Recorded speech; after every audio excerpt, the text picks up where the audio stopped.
We have a very, very exciting matchup in front of us. My panel show it with their emotions. Smile, smile, my panelists. Thank you, Richie. Yeah, Winter. Anyway, the Beastcoast Infamous matchup is always one of the highlights of the season because, as I've explained in the previous game, Richie started creeping out. It's fine. You can stop showing the teeth. As I've explained in the previous panel, Beastcoast always loses to Infamous. They haven't been able to beat them in any DPC. Usually, Infamous is doing pretty poorly though in the DPC. This is the year where they're actually hot. So, will Beastcoast be able to upset this, and will they be able to get those points necessary for the major? Because Infamous is looking strong, and they're looking like one of those top contenders for the major, and Beastcoast is currently competing with Thunder Awaken to see if they can be the ones to get that second slot. We're going to see what happens as we go into game number 1 between Beastcoast and Infamous. My panelists are Richie, Seek and Strike, Dota. Hey Richie, how's it going, man? What do you think of this draft? What are you excited about here to see? I am excited. So there's a small caveat, right? There's a little asterisk on your statement, which is that Beastcoast have not beaten Infamous in a regular season DPC fixture. They have beaten regional the crap finals. out of... Yes, they beat the crap out of Infamous there, didn't they? 2-0 when they first met, and then 3-0. Like, it was not close. Everyone was expecting Thunder to wash the board, and then Beastcoast were like Molo Serio right there.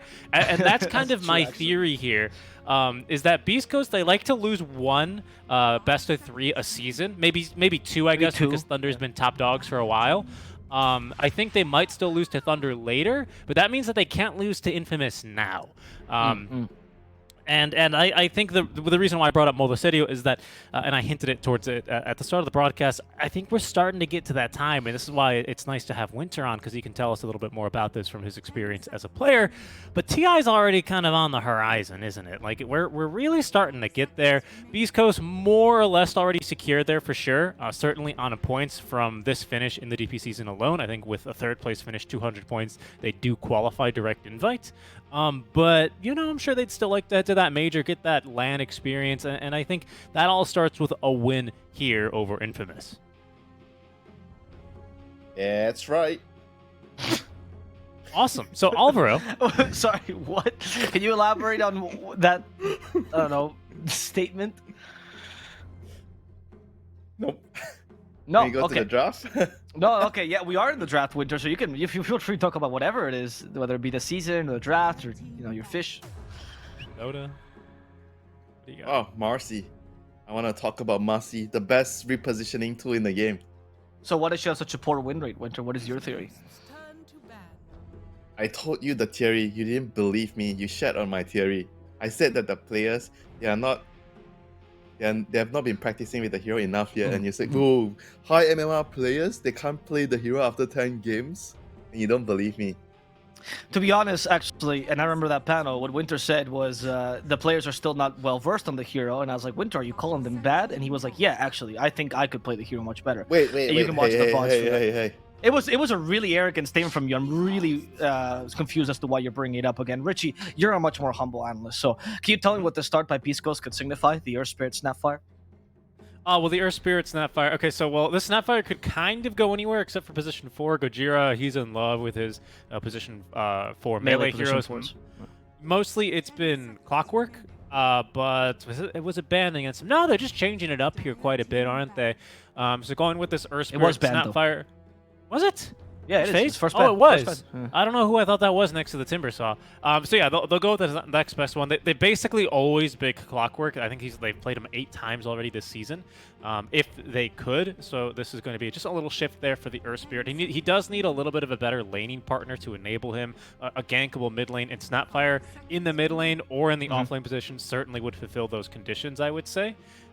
Doesn't really say a whole lot about this Marcy Mars lane. They still can address that here in the second and third phase of their picks, which is something that I do like, assuming that they can get away with it without some, you know, crucial bans kind of impairing them here. If we go back to talk about the Marcy, Winter, some of the analysts, including yourself, have talked about how oftentimes the aspects of like sidekick, for example, are not as abused. We're seeing more teams deviate into like buffing Marcy. Do you feel like that might be stronger than simply the repositioning, or do you still believe in the initiator Marcy with rebound and dispose maxed? I think as a support, it definitely has a lot of value for your team. Even the 45%, I don't know why it's 45%. That's it's ridiculous. That's insane, That's for so a support much. hero to be For able like to give 5 your seconds at level 1. It's crazy. yeah, your ally 45% move speed bonus and the damage, the lifesteal, everything. It's crazy, As Yeah. you play him as a post 5, you just sit behind your carry. Hey, I give you a buff. Why do we even need ogre? Do you think that Marcy's best suited with these like cheese that we're seeing, like the Lone Druid Marcy or the Visage Marcy? Do you like those counters, or do you think there's other uses to them? Oh, I like it with Lone Druid. Yeah, that's awesome. Yeah. You saw the Liquid game and it looked good to you? Yes, Yeah, yes, he did. the buff on the bear is just. I think there are probably other ideas that will work as well, but with Lone Druid, it looked awesome. Now, Richie, if you look at the Beastcoast lineup, you already got the Earth Spirit Snapfire. Snapfire almost always played as offlane, though they flex it mid. You pick up your 5 here.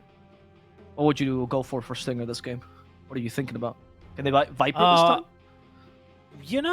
Viper might be an option. I'm fairly convinced that Ench is also a really damn good solution to a Marcy. From last game alone, really, that seemed very strong. The thing is, it's not super great versus the Mars, and that's something a little bit different. Avo, since you're the Beast Coast guy, is there any chance this is played as a core? Could this be a mid lane Wyvern, or do you suspect this is basically guaranteed a 5? Well, it's supposed to be a 5, but Chris Luck at the end of the drafting phase will say, I can play it. I can play it. Yeah, of course. Chris, have you ever played a game on it before? No, but I can play it. I mean, like, I can. Okay. That's how it goes. The hero is actually pretty good on the Coral still. I think we've seen I think who was it? Tundra. They played it a couple of games. Look awesome in the games. Very very annoying in the team fights. I think that like right now the meta is moving towards a little bit heroes that have slightly long cooldowns with their big ultimates. They are much more viable now with the nerfs to like the game is slower because of the BKB. With a slightly longer duration, and all you see this like Phoenix, Winter Wyvern, Warlock coming into the meta. Yeah, because everything is slower, so you don't get as punished when you have a long cooldown spell. Before it's like everyone feels like there's too much brawling, so you need like all these short cooldown like Pangolier, Heart, all these spells that can be always available for you. Right. Do you feel like the healing has something to do with it as well? Does it boost them up as well as heroes? If I were to pick this hero, it's mostly because of how much you can contribute in a team fight with the ultimate. Sure, so the healing is something that helps you fight as well, but it wouldn't be a main reason unless she counters like there's some like heavy physical TA, like TB, those kind of heroes that your core embrace would be really good against. But otherwise, I would be picking her mostly for the ultimate, and her weak laning stage kind of got helped a little bit with the buff towards the Arctic Burn 1 or 2 patches ago. 2 seconds extra duration. They're continuing to flex this Wyvern as well, which is interesting. I've just taken a quick peek because Beastcoast is the first time this season that they have picked up the Wyvern. So I am seriously considering that this could be Chris Luck taking it mid. Yeah, he has played it recently in a pub, and he stomped Quinn with it. So he can play it. Wait, for who's sure. he? Chris Luck, you mean? Yeah. Chris Luck, pardon, yes. If he stopped Quinn with it, that's pretty huge. Yeah. It was a game. It looks like it's a bottle rush on these Wyverns for the most part. It was versus a Zeus, so like the build-up's a little weird here. But essentially, like bots, Witchblade, Ags was his itemization. Yeah, 9 build. Yeah. Let's look at the other side, Bill Ritchie, because we were talking about the Marcy's positioning. It looks like she's going to be a 5 this game as they pick up the Marana. So we're going to see the Marcy being the buffer here. Without Enchantress, what are the carries that can really utilize that sidekick or rebound buffs, since there's no way to dispel it? I go back to the Bloodseeker yet again, to be honest. Just a nice combo to work that with. Lane versus your Underlord's not great, and there's a lot of tanky heroes, but eventually with your Shard, you might get online here. Ursa Warrior comes to mind, right? Always a strong laner against an Underlord with the Fury swipes, and the Dispose can really make life difficult for an Underlord. Let me see here. So what are we flexing right now still for Beast Luna? I was thinking too. Yeah. I kind of feel like against what you're fighting right now, the Underlord and the Wyvern, I kind of like a support, a core that has some magic as well, so you don't get too countered by the core embrace and the Underlord aura. We have seen Luna Psychic before, right, Winter? I thought it was the game we casted, where they tried to... Yeah, I think one game. We saw definitely one game. And they won with it. We were kind of surprised with it. your lanings are pretty. You have a lot of kill potential with Marcy. You might want to get like a second point. Sometimes you see people get second point in the Lucerne Beam just to allow a lot more kill potential in the lane, or you just save a skill point and just see if you need it. But anyway, this lane is pretty strong. Marcy, Luna. Oh, Ooh. all great. They go for Great. the Parker Elk. They've done this before, and they did dominate with it, actually, at the beginning of the season. We'll see how Beastcoast responds. Richie, you have the hardest job now. Not only guess last pick, most importantly, guess where things are going to go for Beastcoast. They certainly need a carry, though. So what's the idea here for Beastcoast? Yeah, they certainly need a carry, and I've not seen a Wyvern run as a safe lane carry. No, please, so Hector would never play that. Into an Alchemist? Bloodseeker? You said Bloodseeker? Yeah, Bloodseeker's fine here. Bloodseeker's fine. I assume Juggernaut, Lifestealer banned, right? Is the Lifestealer banned? Juggernaut is, Lifestealer is not. That might be a consideration for them, you know, something that you can kind of just leave Arena. You can fight Alchemist with the Rage, decently well percentage-based damage. Might be what they want. I know Hector was like kind of in love with the hero at the Stockholm Major, kind of fell out of favor later on. Is Wraith King still in the pool? It is. It is. Maybe they Not could a hero also that he's been played a lot of. They can Sven and try to outfarm the Alchemist, which would be an extra way of thinking about things. That does kind of seem like something Beastcoast would do, isn't it? Oh, look, they did go for the outfarming, though. The Terror Blade instead. But strangely enough, on an agility hero, not a strength melee one for Hector. Mm-hmm. And let me see here. They have not yet locked in the Snapfire or Wyvern. So this is what I'm actually really interested about. Who's going mid here? Underlord could also go mid. They've done this many times before, so we'll see. Many times. Oh my god. Yeah. Like, I'm talking like, upwards of 3. Okay. That's fair enough. For this DPC. Alright, Stinger, Winter, Snapfire? Wyvern.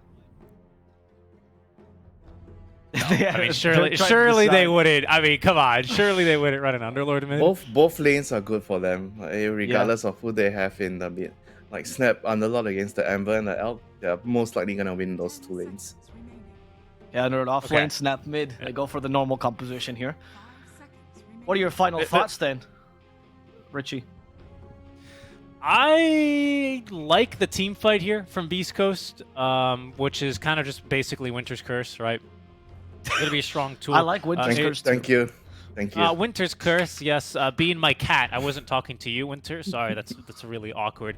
Into the Snapfire Kisses, Underlord ulti for a little bit of mobility as well. It's generally a pretty good counter to some of these, spirits, your bots builders. If Ember wants to rotate to a sideline to push, you can very easily bring the pressure to him without really too heavily committing, thanks to the Fiend's Gate. I don't know, man. I think a lot of this has to do with more of the storyline of Infamous always beating Beastcoast. I think this is where Beastcoast simply say no and they turn it around against an Alchemist trying to outfarm him. It's risky, but if anyone can do it, it's certainly Hector. Okay, so that means that you're siding slightly towards Beastcoast? I am. What does Winter think? Your cat. I'm sorry. Okay, good. All right, let's go to the game. Bye-bye. No, Winter, I'm joking. I'm dying to hear your opinion. You're a big fan of Beastcoast, but you've also seen Infamous dominate this season. What do you think about this game? Who do you think is going to win?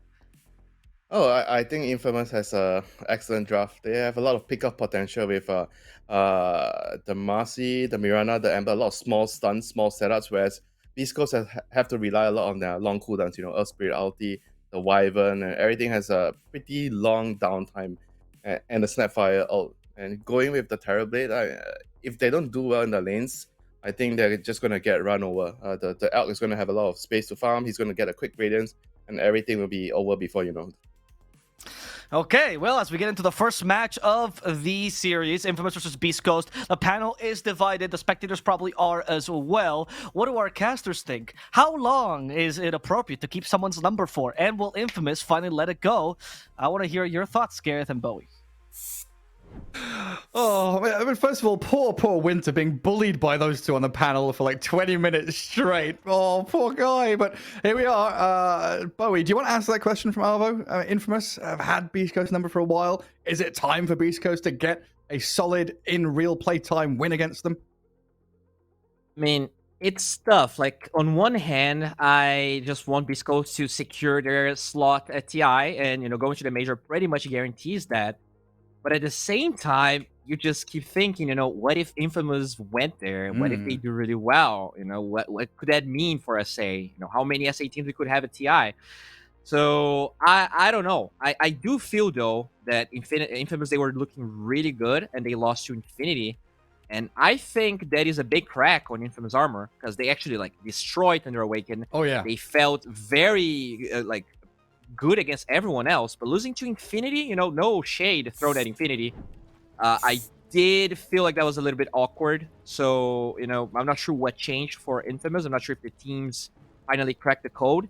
But if there's a team that can definitely crack that code is Beastcoast with a somewhat normal draft, right? No For them. mid-wyvern this time. Yes. No. The only weird, I guess, for the foreign viewers is the Snapfire mid, but even that is kind of common nowadays. Yeah, we've had it come and go. It's been around, and there was that long waiting period where they were deciding whether it would be the Whisper or the Sea Smile Snap/Underlord. Deciding where things go. And Winter was saying they're kind of reliant on these longer cooldowns, the Metamorphosis, the Winter's Curse to take these team fights. I do though like what they've got with this Earth Spirit and Underlord. The ability to, Rod of Atos, Pit of Malice, chain route someone like an Ember Spirit who is heavily reliant on their mobility, and maybe even get in there with, Rolling Boulder and Silence to keep those fights going a little bit longer and open space up for K1 to get going. Because TB against Alk, it should be TB favored, right? If they're on even footing. Yeah, I think for a while there was a point where TB was not that good versus Alk just because Radiance was not that common of an item. But with the buffs to the item, I do feel like just by having Reflection, it's such a good thing to have against the Alchemist. Usually Manta was very common, so Alk didn't really have to struggle too much to dispel Reflection. But nowadays, I feel like most of the players going for Alk, they always go, Soul Ring, Phase Boots, Radiance, into BKB, or Blink. You really need that early BKB, feels like, with this hero. So Manta might actually not be something that Parker builds, which could mean, just forcing ult or BKB to dispel the Reflection. It's a pretty big thing. But now with the Shard, maybe he gets that Berserker Potion, and that's a way for him to deal with the Reflection into the mid-game. Yeah, Reflection and, roots from Underlord, all that stuff. So that's a good shout, that Dispel from a Berserk Potion. Also, very odd build from Parker. Pretty much everyone I've seen actually get these Unstable Concoction. It's actually really good for you to secure range creeps because you stun the enemy and you just right-click. He went full greed, which is on lore for Parker. The greediest carry player. We love to talk about K1, but I think Parker, he is fighting for that title of the greediest SA carry. As K1, there's Pakars and Parker on another level for greed. Yeah. Oh, having an okay start. I mean, he's 2 for 1, but he's not taking too much damage. Michael, on the other hand, forced to salve pretty early on in that bottom lane. Didn't get too much done there, and K1 will get that free farm going. Defended by the Stinger Winter Wyvern. Mars Mirana lane, though, is always very scary, especially once they've hit level 2. Magic damage comes out massively from them. Yeah, one thing I really like about this Mirana pick, which I think often in Division 2, which I cast kind of a fair amount of, when teams pick Mirana, you really want to have heroes in all 3 lanes that can actually play with the Mirana. So you have the Chains on the mid lane, you have the Concoction from Parker, which I hope you learn. He'll probably get it at level 4. So having that Mirana able to roam the entire map is really important. But yeah, the Mars by himself is already a really good pair for them to, either kill King1 or harass Stinger quite a bit. I'm a little bit upset they don't have the Mars C lane. Mars and Marcy together seem like a partnership made in heaven. A roll up top from Gojira. Parker. Firestorm from Whisper doesn't come. They didn't feel like they could kill him off. The salve's there for the Alchemist in the end. Can I rant a little bit? Go wild. It's laning stage. Do whatever the hell you want. Are you ready for this? Why does Marcy just randomly gives 45% move speed at all levels with rebound? Like, that seems so random. Like, it doesn't scale. It's 45 at all levels. It's so much. I don't know. That's definitely getting nerfed at some point, because it's crazy. Well, we do roll onto Marcy here. Affliction, probably dead. Whisper claims it. Oh, I don't know why she's like that. Just the power of whistling. get yourself going. It's like, you got those farmers with the collie dogs, the sheep dogs. You just whistle at them and all of a sudden they're running around speeding everywhere. I guess it's the same thing, the farmer buff. Okay. I thought it was the frog buff, with all of these new heroes. Ice Frog always wants to give some love. That's called the Earth Spirit effect. Yes. So that could also be true. Just, and she kind of looks like she could live in a farm somewhere. Yeah. Oh, dispose on Whisper. Yeah, nothing much else to do there. Affliction has to rebound away. Yeah, ever since Earth Spirit was released, every hero afterwards has had, every single game mechanic put into one of their spells. Oh, Parker. Oh, nice little connection there. Affliction actually also disposing Whisper back into tower. Block the roll to save the Alchemist as well. Does have to salve him, though. Starting to run a little low on the regen. Yeah, I mean, he's going full farm. Oh, this could be a kill. Yeah, and the concoction is there. Level 3, in fact. A little bit earlier than maybe Beastcoast had anticipated. Actually pretty fun. Once they nerfed the CK stun in the latest patch, I'm pretty sure all the carry players are like, all right, now I need a hero that has a stun and deals a lot of damage. I'm sure they hover over Alk and they're like, wow, this hero stuns for 2 seconds with 150 damage with 100 mana. And they just started picking this. Nothing really changed for Alk. Or very little changed, I think. Yeah, why would I pick Sven when I can pick Alchemist? Yeah, dude. 1.75 stun with 13 seconds. It's bonkers. It's probably one of the strongest level 1 spells. Also, the move speed actually scales really well. One problem Alk has is he gets full slot, right? And then you don't have boots. And sure, you have your level 25 talent that gives move speed, but just having move speed on concoction allows you to engage, disengage much better even without having boots. So it's a big nerf to a big buff to the hero later on. Yeah, percentage based as well. Always very nice. What's happening in some of these other lanes though? We've, as always, focusing pretty hard on the side lanes. Alone doing decently mid. Snapfire dead even in farm. But it's an early rotation from C-Smile. Kisses come out on top on towards Parker. Whisper and Gojira close the gap, but he's finally finished off. It looked like he might be able to speed away. And this is all around the first catapult wave, so it looks like Beastcoast is going to do a significant chunk of damage to this top tier 1. If not, just kill off Affliction as well. They get the 2 for up top. C-Smile so good with these early TPs. Yeah, it was a really good play. There was no vision coming from Infamous. But, yeah, now it feels like there's going to be a really quick tower. They TP'd out. This is so greedy. I guess, yeah, there's no Snapfire here, but he doesn't know. Oh, Gojira doesn't cast any of his spells, and Ember Spirit arriving. Mirana also showing her face at the party, but Alone is nearly dying. Almost fell to the massive right-click damage out of the Underlord, but this time, Infamous's turn with a mid-rotation to come in and get a couple of kills, defending that tower and keeping Alchemist farming. And it's really important. This hero suffers so much when his tower falls really quickly.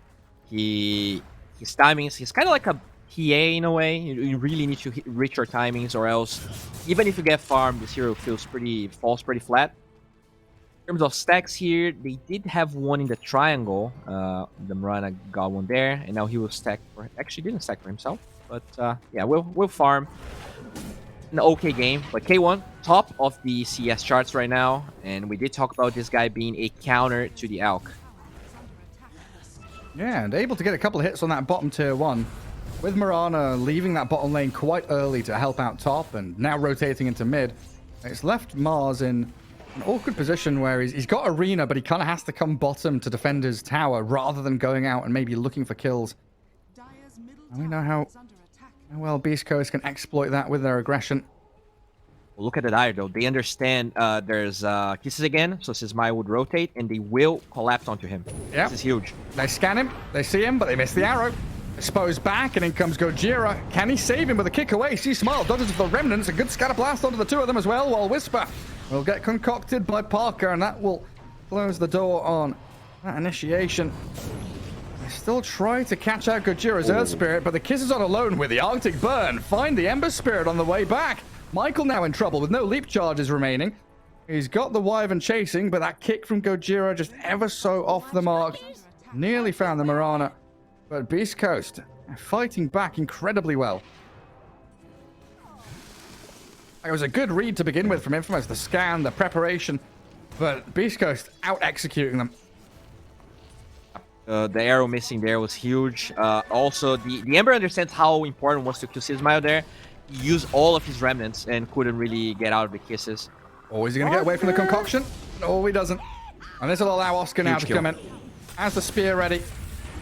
Plants it onto the Snapfire.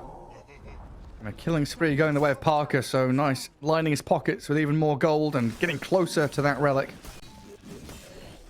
And that's really important for him. He's also going to stack for himself. Nice. Oh, it's blocked actually, right? Yeah, blocked by Beastcoast. And they know exactly where he is. Yeah, and in the meantime, top tier 1 dies. 9 minutes in.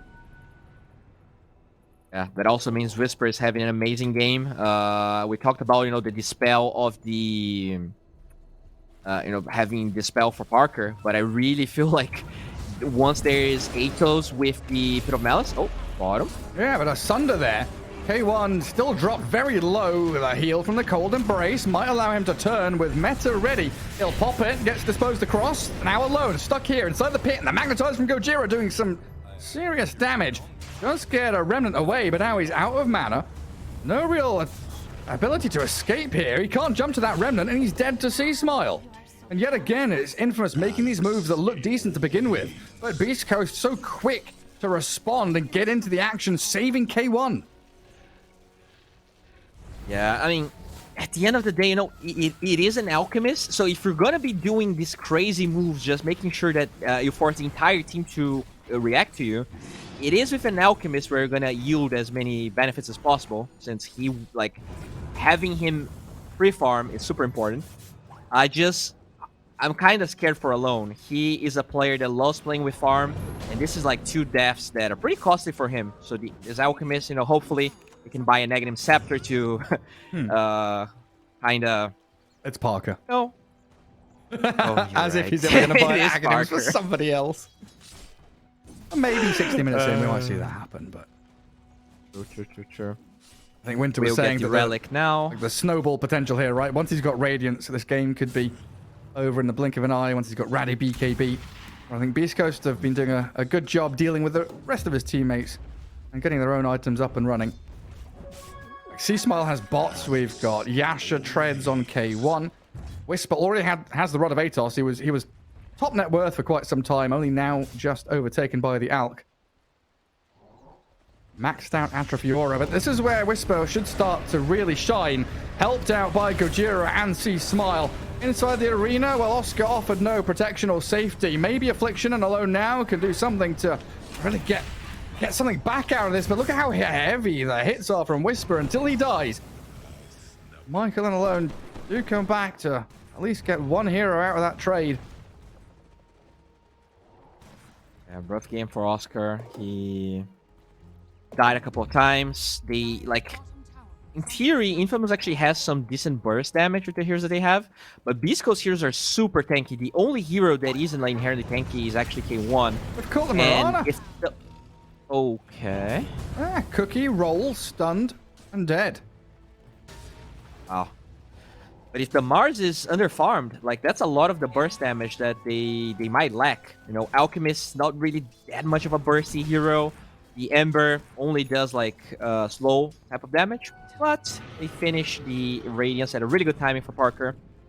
So we'll see how much he can do with it. He has a lot of carrying to do this game. Another go on Mars. Another great roll from Gojira. Cookie misses though, as the portal, a dark rift there from Whisper. Fiend's Gate allows him to traverse the entire map.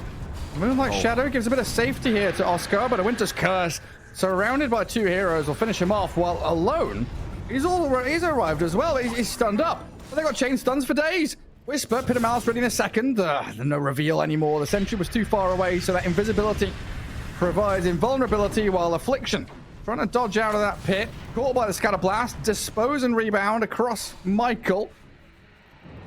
And Marcy Looks like she might just be okay. Another cookie, a scatter blast coming. Oh, Sea Smile chased that to the end of the world. Yeah. Beastcoast, they're just doing a lot of moves around the map. Technically, they're abusing they're just finding pickoffs on these heroes that really want to farm items. Like Mars, unlike this Underlord. Underlord doesn't really need Blink, right? He only ults and he's gonna be there to fight. Oscar really needs Blink to start being useful this game. And so they're just collapsing onto his lane. He doesn't really get to farm the dead lane because Parker just has the entire map for himself. And that could pay off if this Alk gets a fast Blink to help them, but he's going BKB. But that's 4k gold of time until Infamous is really ready to start doing things. Well, that's all happening. Oh, wait, no, he actually has Blink. Sorry, it was actually in the courier. This hero farms so fast. He's Jesus. got it. Yeah, 12-minute rally, 14-minute Blink daggers there. And K1... 1,000 GPM. Yeah, he's hit 7,000 net worth on the TV, 10,000 over on the Alchemist. What is that GPM? 675. Yeah. Not at the 1k mark just yet, but he just gets faster from here since he has that Blink. He already maxed the Grievous Greed. The bounties are going to give him more gold. And we do see a smoke, even without the Blink. Infamous, like, as long as they are together, it is going to be much harder for Beastcoast to be playing the way they did. The problem is they're not going to find anyone where they are right now. Yeah, Infamous with a really good scan, understanding where Beastcoast were coming from, and they see K1's courier near that secret shop as they plant themselves in the Radiant Triangle. Lock up a couple of camps, and make sure there's no creeps there for K1 to come and gather up. Setting up this bottom tower with a glyph. I wonder if they plan on defending. No. Parker just gets out. Yeah, sneaky little ward there from Beastcoast. Would have spotted anybody coming in to try and defend. Again, K1 has been given so much room here. He's got his Manta style done. My biggest pet peeve with the Infamous draft this game is that you have Ember and Mars. Like, these are not heroes that only need experience to be useful on the map. So you have this Ember that wants to farm Maelstrom, but you have an Alk in your team. You have this Mars that really needs Blink, but you have an Alk in your team. And even though like the lanes were not bad for them by any means, the way Beastcoast is playing just makes it really hard for them to finish these items or do anything. Because they're like, okay, I need my Maelstrom, I need my Blink. Beastcoast might just get a free tower here. Yeah, it's very noticeable, right? The distribution of farm. There's a 1k net worth lead for Beastcoast. But you see that Alk at 12,000, then you've got a couple of heroes at 9 and 8. So they do start a fight onto Stinger. He's speared over the arena because of his Arctic Burn, I believe. Now, Winter's Curse on alone. A roll not landing in time, so the Remnant out will get alone to safety. That was K1 using meta, but he's going to wander over to the Ancients. Keep his farm rate up. It's pretty good for Infamous. They didn't lose anyone. The BKB now only 1,000 gold away from Parker. He is going to get level 15. He's like 3 levels ahead of K1 already, just because of the way his hero functions. Infamous could really accomplish a lot when this BKB is ready.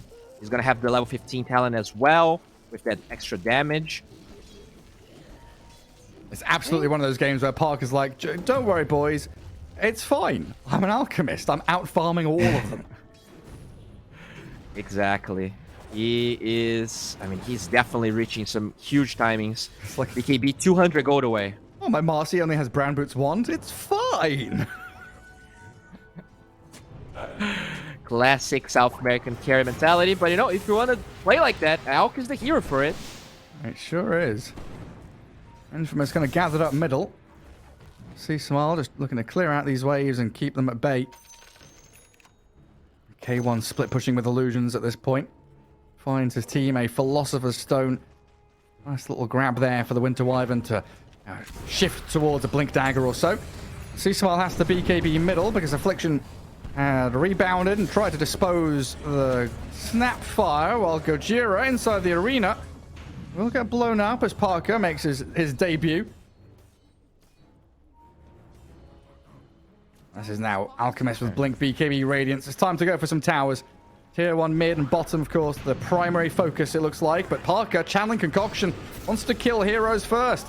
Winter Wyvern doesn't stand a chance against this Alk, and this is the timing Winter was talking about. Alk is ready, and what can Beastcoast do to stop him?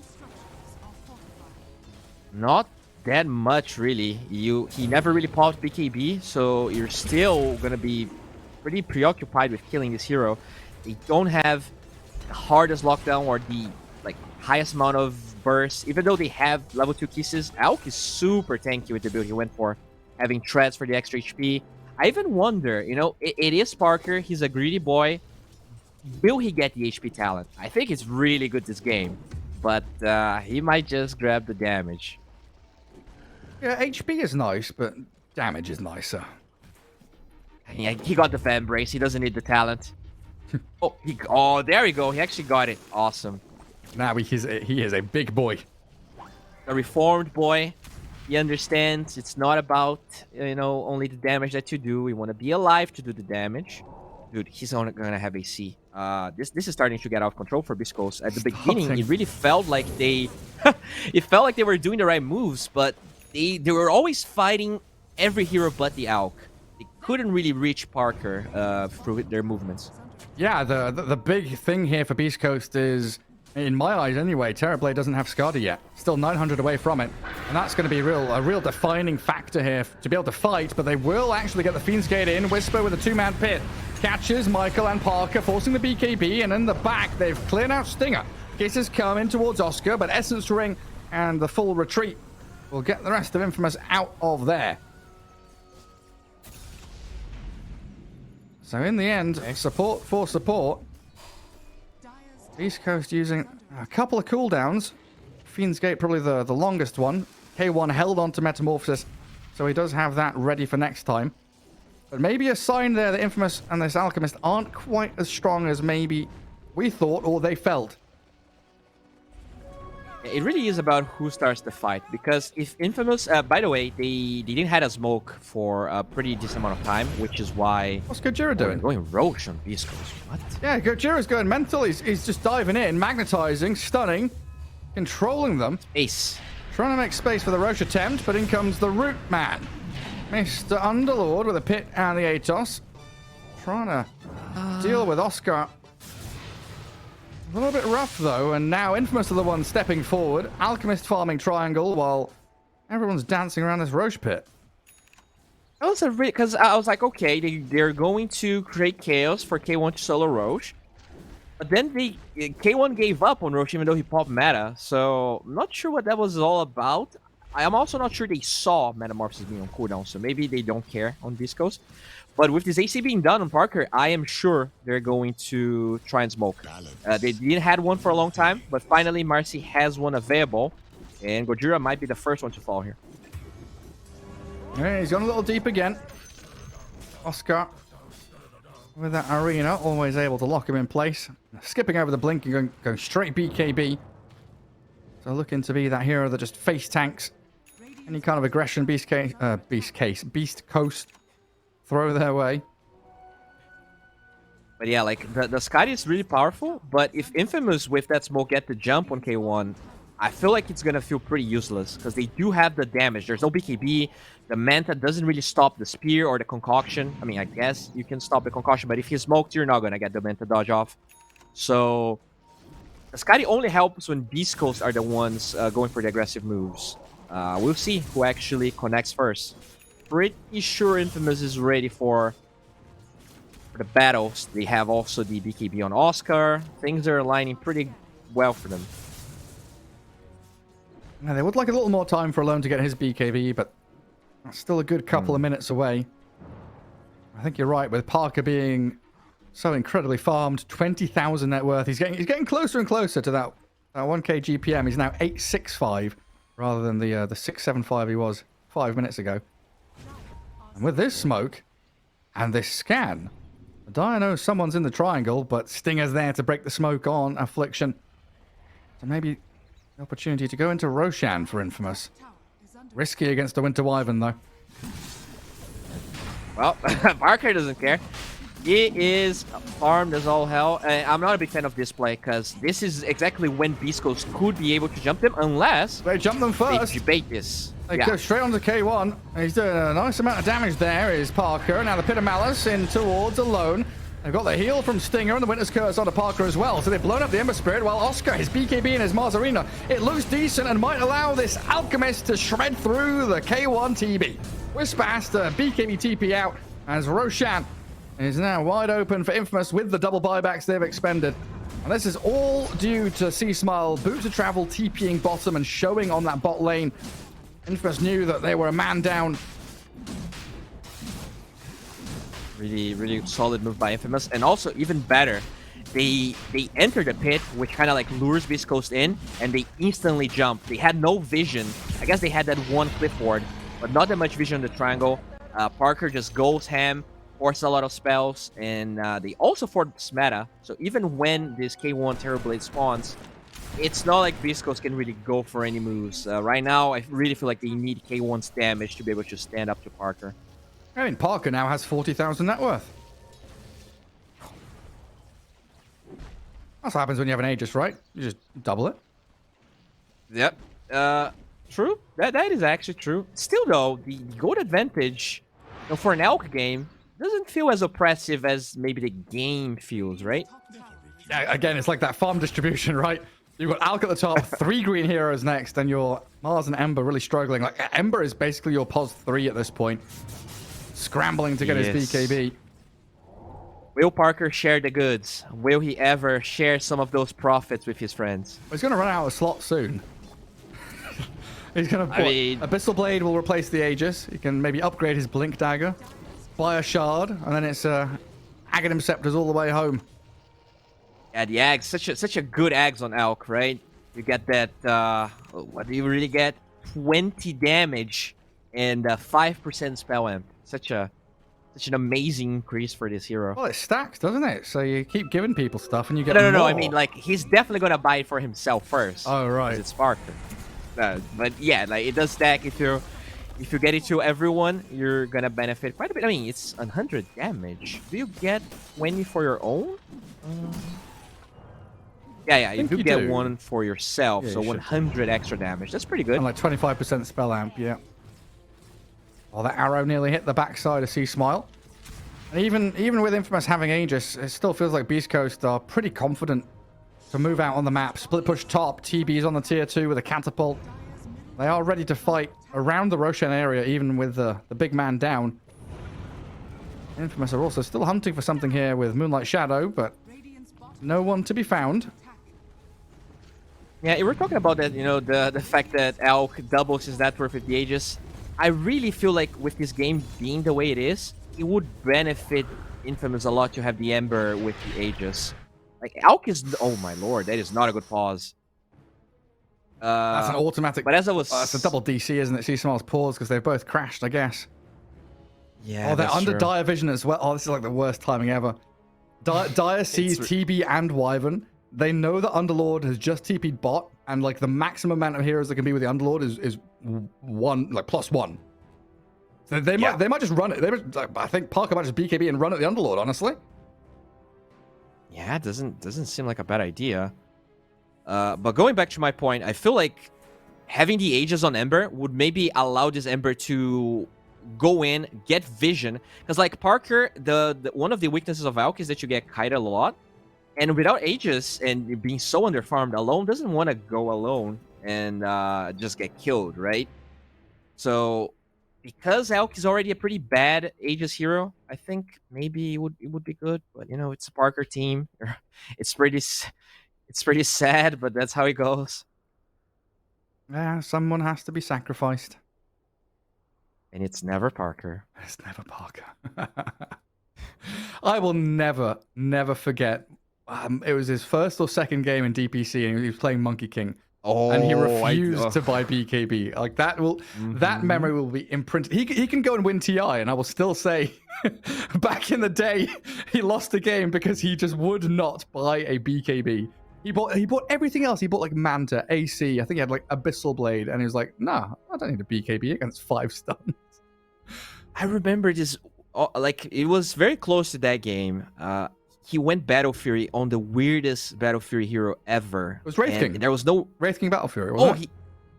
I guess, and I don't think there was even like a Nature's Prophet in that game. He just got the Battle Fury for whatever reason. Man, that game was Pretty certain it was Wraith King with Battle Fury. infuriating. But again, it's another one of those stories of players who have come so far in quite a short amount of time. You know, we're talking about 2 years ago, right? A year and a half. Year and a half, yeah, when the first DPC season started, and now, you know, back then he was, you know, a top-level hub player, but now he's absolutely flourished and he's become a pro player by all standards. Yeah, like at that time they were struggling to stay in Div 2. Now they are clearly like the upper echelon of Div 1. So definitely, I mean, for sure, the player that I saw the most evolution out of anyone in SADPC. Who was he? Was he Infinity back then? I'm trying to remember. No, it was. It wasn't Hikori, was it? No. It was a really weird. It was not 0900 either. It was Inverse. That was the name. I knew it began with an I. I'm like, Incubus, no, that was Brazilian team. Infinity, it must be Infinity, no. Yeah, Inverse. Yeah, and a lot of the names in that team are still like doing relatively well, but he's definitely the one that kind of grinded the most. I think RZNT is playing like he's doing really well in Division 2. He's probably gonna be promoted to Div 1. Miggy also doing really well, but yeah, Parker was quickly grabbed.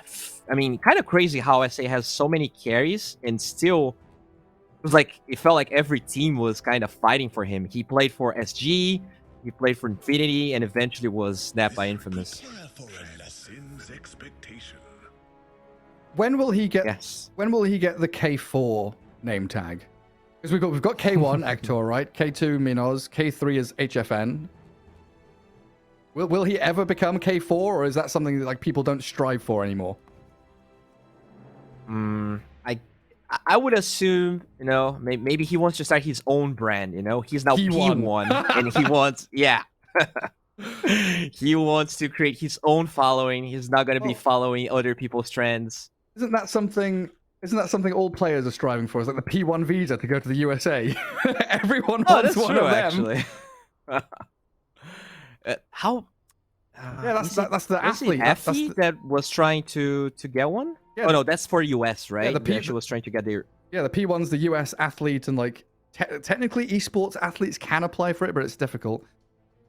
Oh, I think some of the Filipino players managed to get it like over the years because they've got I always forget his name, but they've got one of their senators who helps them out in the Philippines getting visas and stuff.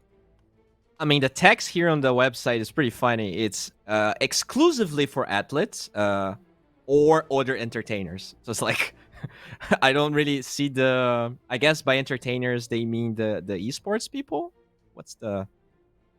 I guess it's for like sports and like sports-based entertainers and athletes and stuff. Okay. Okay, that makes sense. Because I guess if you're like... you know, a gymnast, or you're part of like Cirque du Soleil or something. You're not quote unquote an athlete, but you're doing like a physical based activity for entertainment kind of thing.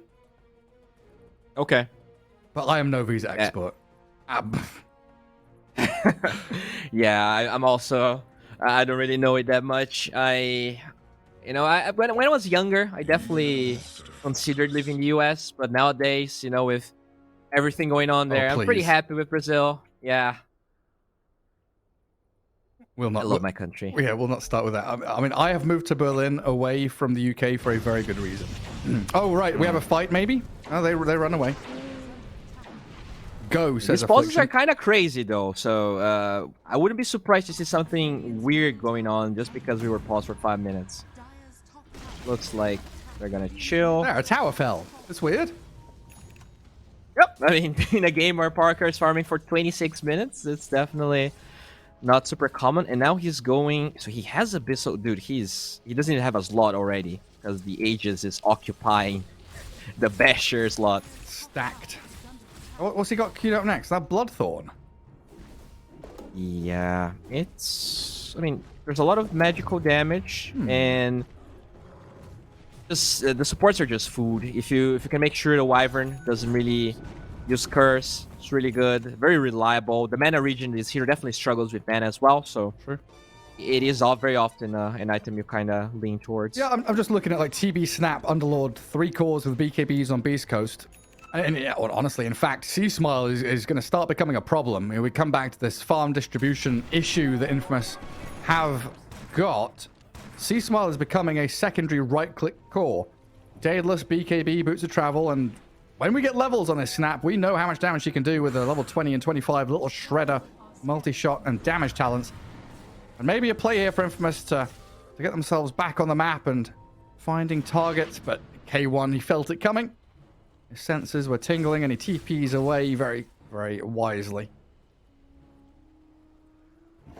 Yeah, because the smoke didn't connect, they're probably just going to force this tier 1 tower here. Oh, what is... Okay, nothing in that courier.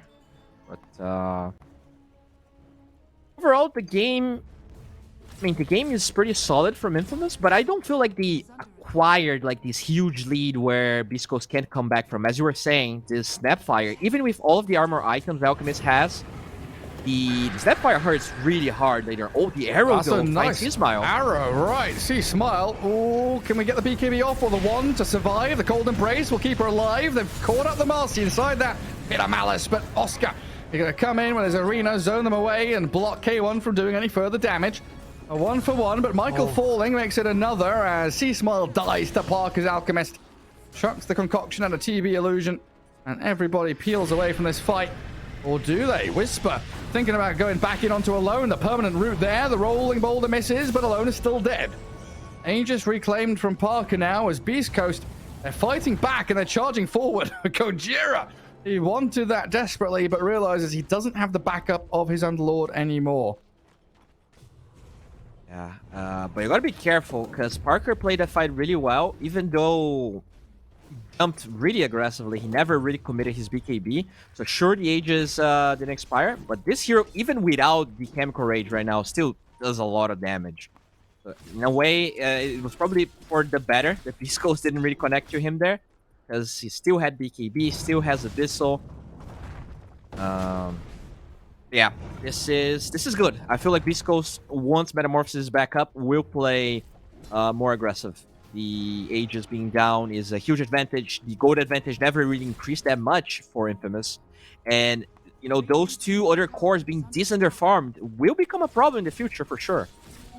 Absolutely will. And I'm looking at this K1 TB with Lincoln Sphere nearly done. Oh, he's going to get speared up to a tree. Oscar is alone, though. Mars going to run it back. But yeah, I was looking at this TB Lincoln Sphere and thinking, why? There's only really concoction here. But it's the Abyssal Blade, isn't it? If he's BKB'd up, he knows there's only the Abyssal Blade that can stun him, and that's blocked. Because if they find the first stun, it's really easy to follow up with the spear. Really easy to follow up with the arrow, and the only save that they have, the Code Embrace, you know, might not be enough. I'm totally down with this Lincoln Sphere. Like, they need this Terror Blade applying Skadi on the Alchemist at all times. Oh, they're gonna show. Nice oh curse. Boy! Stingers in onto 3 of them. Gojira with the Suns, the slow, and Michael will fall quickly while Parker has the BKB TP. No stuns through the magic community, but swift maneuvering from Beastcoast to gather up 2 kills. Now pressure tier 2 mid. Oh, I mean, this could be Barracks. They don't have the BKB on this Alchemist. With the changes to the cooldown of this item, I mean, this is for sure Barracks. Yeah, they've got a glyph here, Radiant, if they want to try and glyph the catapult. They don't do it, though. So they've lost their creep wave, lost Carty. Doesn't seem to matter too much. Meta TV with illusions, wailing away at your buildings, makes short work of these dire structures. Beastcoast come in and run back as quickly as they appeared a few seconds ago. Beastcoast is such a scary team. They get a really good connection there. And it's not really about the kill, just the fact that the Alch has to press BKB just makes it really, really hard for Infamous to do anything. Obviously, there were no buybacks anyways, but now he's on Infamous to really try and get something out of the map. Let's look at the Roche spawn timer here. A minute and a little bit, so there will be meta up for Beastcoast. That's pretty huge.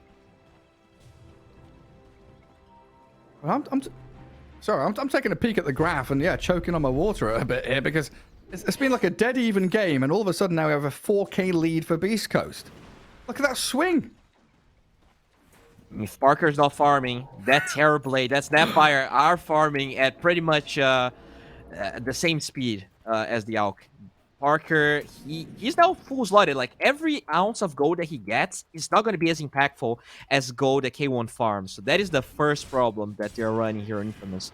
So I really hope Parker starts considering the eggs. I don't think there's a single item he can buy right now that really makes his game, like, that's going to be worth the gold he spends on. Besides eggs on, I guess the Mars isn't great, but Alone for sure would benefit from one. Yeah, absolutely. He has it. It's like, oh man, I'm not gonna ask for Parker. I guess I'll try to get it on my own. But myself. Yeah, I mean, TB is almost 6 slotted. He's got a bit more gold to finish off his Silver Edge. As Fiend's Gate from Whisper moves towards the Roche pit, looks for anyone lurking. Still a good 20 seconds before he respawns. But now this area belongs to Beastcoast. Look at who's coming in from the right-hand side. K1 attempts the reflection. Shadow Blades across. Oscar, EKB, and Spear Arena onto the Underlord. While they do get the move onto the Wyvern. Catching out C-Smile with the stuns onto the Snapfire. But a Sunder from K1 and a BKB turn onto Parker. K1 bashed, though. And the Terrorblade, in no way is he allowed to get away from this. Parker concocts back onto them. Oscar still dying to the Magnetize. And Michael, he's struggling to kill off the TB. Finally gets the job done, though. Meanwhile, Parker stuck inside the Pit of Malice. Whisper, and now the kiss is coming. Alone in trouble, and C-Small Whisper. They've cleaned up the fight. It's a 4-man, turn it into a wipe, maybe. Whisper running to the high ground, but in comes the little Shredder. Destroys the final hero on the map. And my goodness, that was close.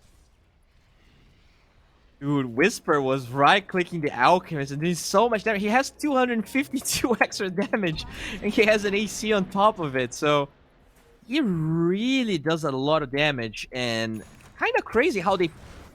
yeah, we can probably watch the replay here.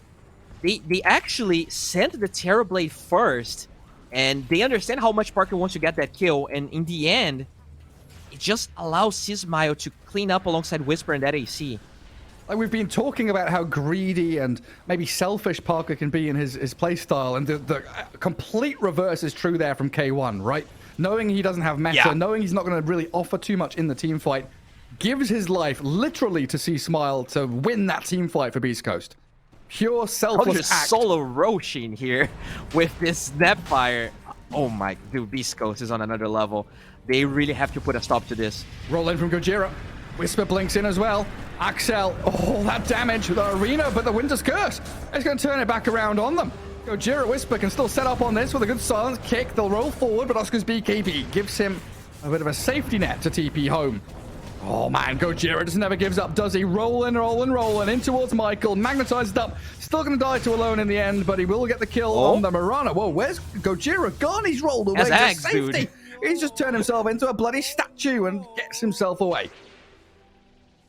And what we have to remember is when Parker is dead, the game is pretty much a 45, 42k gold lead for Beastcoast.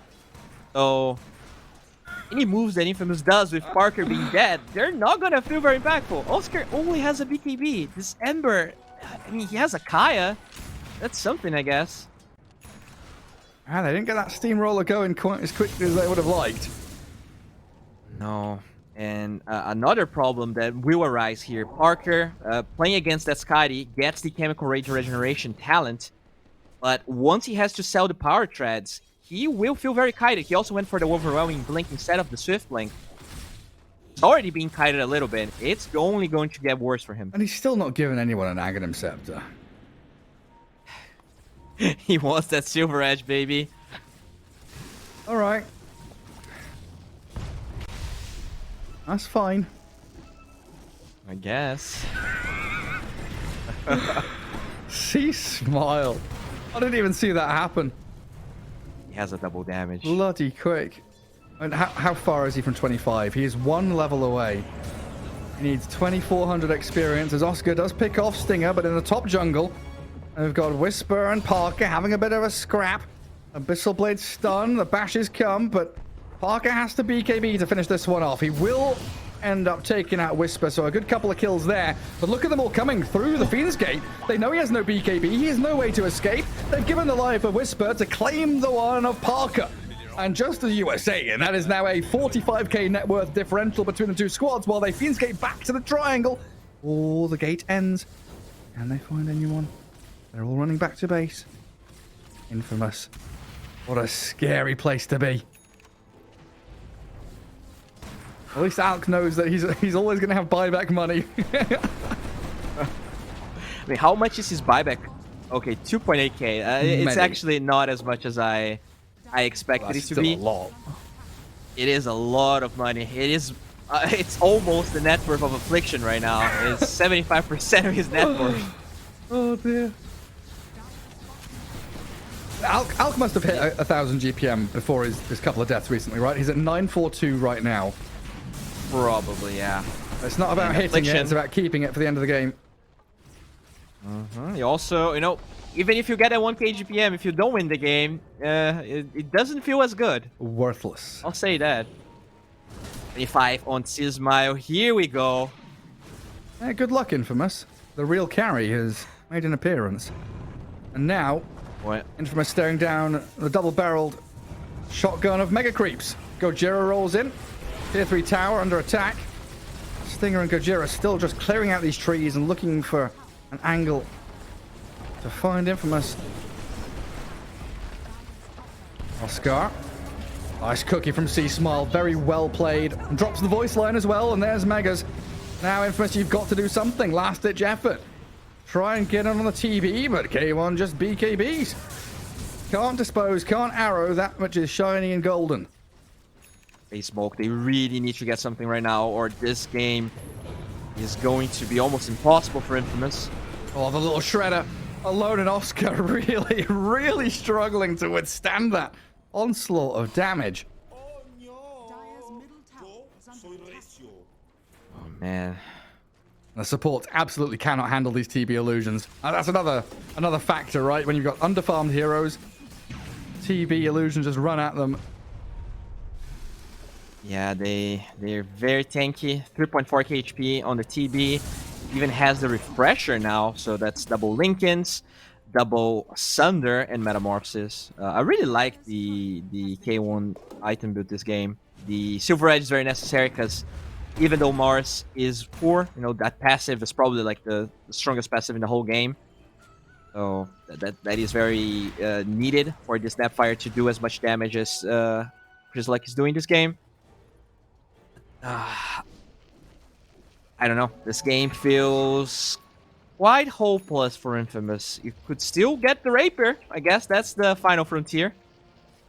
Yeah, sell treads, buy Rapier. Still not an Agnum Scepter.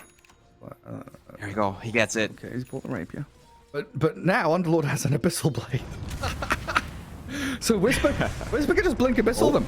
They will cold embrace Gojira as he rolls in. My Another lord. good curse finds Affliction. Buyback available for the Marcy will need to be used here as they turn and burn, but the Eon Disc on Stinger keeps him safe. And now with Affliction holding his buyback, it feels like this might just be a give up and go next. But there it is, Marcy arrives back into the fight.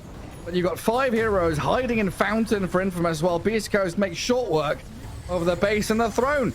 K1 refreshes up, BKBs again, and focuses buildings. They've done it. They've just ended the game. It's over. Game 1 goes to Beastcoast. Wow. Yeah, I mean, I think it was a good attempt by Infamous, but I think this is the type of game where they sacrificed a little bit too much for the Alk. That's obviously the playstyle you want to go for, but alone, there was that rotation, right, that they predicted with the Snapfire going to gank top again. He uses all of his remnants, doesn't get the kill, dies afterwards. Mars being ganked over and over again because he was the only hero that could be in that bottom side of the map. And no eggs being given away, no real... There was nothing for any player in that game besides Parker. And it just scraps. It was a tough game to win. I think Parker did a good job, but Beastcoast, they just showed that, though it is a team game and those Alchemist threats, you really want to make sure that your team can still play the game. I don't think Alk can trump a really good set of 5 players trying to win. I think it was a little bit too greedy from Infamous. Yeah, I'm not sure if it's a good sign or a bad sign for Beast Coast fans. Usually Beast Coast loses game 1, wins game 2 and 3. But Arvo, what happens when they win game 1 and convincingly as well? I don't know, Gareth. I've never seen this before. What is Beast Coast winning the first game? I mean, they even did well in lanes. What is this, guys? What are they supposed to do? Richie, are we doomed? They're going to lose the next 2 games. I mean, sorry. Are they doomed?